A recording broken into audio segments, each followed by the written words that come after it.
ഹേ guys, welcome back. Last week എനിക്ക് പ്രോപ്പറായിട്ട് videos ഒന്നും ഇടാൻ പറ്റിയിട്ടുണ്ടായിരുന്നില്ല. ചെറുതായിട്ട് ഒന്ന് പനി വന്ന്, അതുപോലെ തന്നെ സൗണ്ടും കുറച്ചധികം മോശമായിരുന്നു. ഞാൻ 1-2 ദിവസം ട്രേഡ് എടുത്തായിരുന്നു, പക്ഷേ അതിൻ്റെ അനാലിസിസ് വീഡിയോ ഒന്നും എനിക്ക് ഇടാൻ പറ്റിയിട്ടുണ്ടായിരുന്നില്ല. ഇപ്പോഴാണ് പ്രോപ്പറായിട്ട് സൗണ്ടൊക്കെ റെഡി ആയത്. അപ്പോൾ ഇന്നത്തെ ട്രേഡ് ഷോർട്ടായിട്ട് ഞാൻ എക്സ്പ്ലെയിൻ ചെയ്ത് തരാം. ഇന്നൊരു ചെറിയ സ്കാൽപ്പിംഗ് ചെയ്തിട്ടുണ്ടായിരുന്നു. പുട്ട് ഓപ്ഷനാണ് ട്രേഡ് ചെയ്തത്, ഓപ്ഷൻ സെല്ലിംഗ് അല്ല ബൈയിങ് ആണ് ഞാൻ ഇന്ന് ചെയ്തിട്ടുണ്ടായിരുന്നത്.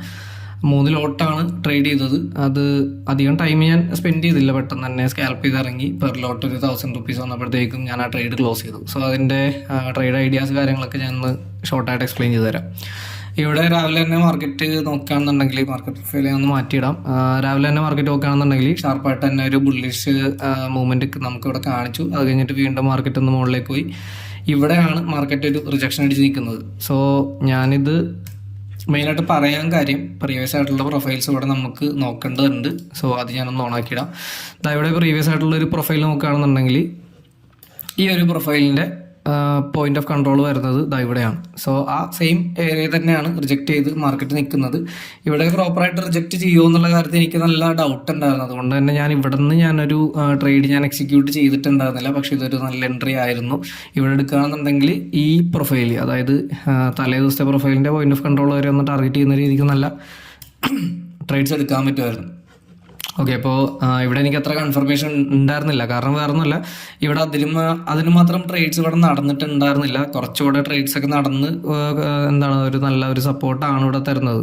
സപ്പോർട്ടല്ല, നല്ലൊരു റെസിസ്റ്റൻസ് ആണ് ഇവിടെ തരുന്നതെന്നുണ്ടെങ്കിൽ ഈ POC ബേസ് ചെയ്തിട്ട് നമുക്ക് എന്ത് ചെയ്യാമായിരുന്നു, ആ ഒരു ഡൗൺ സൈഡ് മൂവ്മെൻറ്റ് ട്രേഡ് ചെയ്യാമായിരുന്നു. പക്ഷെ അത് അത്ര സ്ട്രോങ് ആയിട്ട് എനിക്ക് ഫീൽ ചെയ്തില്ല. അതുകൊണ്ട് ഞാൻ അവിടെ ട്രേഡ് ഒഴിവാക്കുകയാണ് ചെയ്തത്. പക്ഷെ മാർക്കറ്റ് നല്ലപോലെ റെസ്പെക്ട് ചെയ്ത് അടുത്തേക്ക് മൂവ് ചെയ്തിട്ടുണ്ടായിരുന്നു. പിന്നീട് വരുന്ന ഒരു പ്രശ്നം എന്ന് പറഞ്ഞു കഴിഞ്ഞാൽ ഈ തലേ ദിവസത്തെ പ്രൊഫൈലിൻ്റെ പോയിന്റ് ഓഫ് കൺട്രോൾ. ഇതാണ് ഞാൻ പറഞ്ഞത്, ഒരുപാട് ട്രേഡ്സ് ഇവിടെ നടന്നിട്ടുണ്ട്. അപ്പോൾ ഇതൊരു സ്ട്രോങ് ആയിട്ടുള്ള ഒരു റെസിസ്റ്റൻസ് ഏരിയ ആയിട്ട് നിൽക്കേണ്ടതാണ്. അപ്പോൾ ഇവിടെയും എനിക്ക് ചെറിയ പ്രശ്നങ്ങൾ ഉണ്ടായിരുന്നു. കാരണം ഇവിടെ നിന്ന് ഇനി റിവേഴ്സ് ചെയ്ത് മുകളിലേക്ക് പോകും, അങ്ങനെയുള്ള ഡൗട്ടിലാണ് ഞാൻ ഇന്ന് ശരിക്കും പറഞ്ഞു കഴിഞ്ഞാൽ വെയിറ്റ് ചെയ്തിരുന്നത്.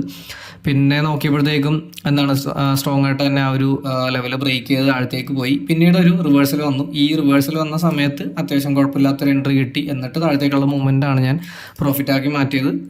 ഇത്രയും ഫുൾ മൂവ്മെൻറ്റ് ഞാൻ പിടിച്ചിട്ടുണ്ടായിരുന്നില്ല, കംപ്ലീറ്റ് മൂവ്മെൻറ്റ് ഞാൻ എടുത്തിട്ടുണ്ടായിരുന്നില്ല. ചെറിയ ഒരു സ്കാൽപ്പിംഗ് ആയിരുന്നു. ഒരു 11:45 ആ ഒരു ടൈമൊക്കെ ആയപ്പോഴത്തേക്കും കയറി.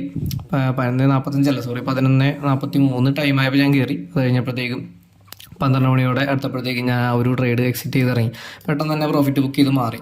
പക്ഷെ അത് കഴിഞ്ഞിട്ട് മാർക്കറ്റ് മൂവ് ചെയ്തിട്ടുണ്ട്. ഇനി നാളെ എന്താവും എന്നറിയില്ല. ഞാൻ ഒന്ന് ഹയർ ടൈം ഫ്രെയിം അനാലിസിസ് കൂടെ കാണിച്ചു തരാം. ഇവിടെ ഹയർ ടൈം ഫ്രെയിം നോക്കുകയാണെന്നുണ്ടെങ്കിൽ നമുക്ക് പ്രീവിയസ് പ്രൊഫൈൽ ജസ്റ്റ് ഒന്ന് നോക്കാം. ഇവിടെ പ്രീവിയസ് പ്രൊഫൈലിൻ്റെ വാല്യൂ ഏരിയ ലോയിലേക്കാണ് ഇപ്പോൾ മാർക്കറ്റ് വന്ന് നിൽക്കുന്നത്. മേ ബി നാളെ ഗ്യാപ്പ് അപ്പ് വരാനായിരിക്കും സാധ്യത. കാരണം എത്രയും ലോ ആയിട്ട് നിൽക്കുമ്പോൾ, പ്രൈസ് എത്രയും ലോ ആയിട്ട് നിൽക്കുമ്പോൾ പൊതുവെ മാർക്കറ്റ് മുകളിലേക്ക് പുഷ് ചെയ്യാനാണ് സാധ്യത. അങ്ങനെയാണ് ഞാൻ കണ്ടിട്ടുള്ളത്. ആ ഒരു ബേസിലാണ് ഞാൻ പറഞ്ഞിട്ടുള്ളത്. നമ്മൾ പറഞ്ഞ സ്ഥിതിക്ക് അങ്ങനെ തന്നെ മാർക്കറ്റ് പോകണമെന്ന് നിർബന്ധമില്ല. നാളത്തെ ഓപ്പണിംഗ് ഒക്കെ നോക്കിയിട്ട് എന്തായാലും ട്രേഡ് പ്ലാൻ ചെയ്യുള്ളൂ. എന്തായാലും ഇവിടെ നിന്നൊരു ബുള്ളിഷ് ആയിട്ടുള്ള ഒരു മൂവ്മെൻറ്റ് ട്രേഡ് ചെയ്യാനാണ് എനിക്ക് പൊതുവെ താല്പര്യം. ബാക്കി ഓർഡർ ഫ്ലോയും കാര്യങ്ങളൊക്കെ നോക്കിയിട്ട് അതിൽ നിന്ന് എന്താണോ നമുക്ക് ഇൻഡിക്കേഷൻ കിട്ടുന്നത് അതനുസരിച്ച് നമ്മൾ ട്രേഡ് പ്ലാൻ ചെയ്യുള്ളൂ. ഇന്നിപ്പോൾ എന്തായാലും കുഴപ്പമില്ലാത്തൊരു പ്രോഫിറ്റ് ഉണ്ടായിരുന്നു. ഹാപ്പിയാണ്. എന്തായാലും നാളെ നല്ല ട്രേഡ്സ് കിട്ടുകയാണെന്നുണ്ടെങ്കിൽ ഞാൻ അപ്ഡേറ്റ് ചെയ്യാം.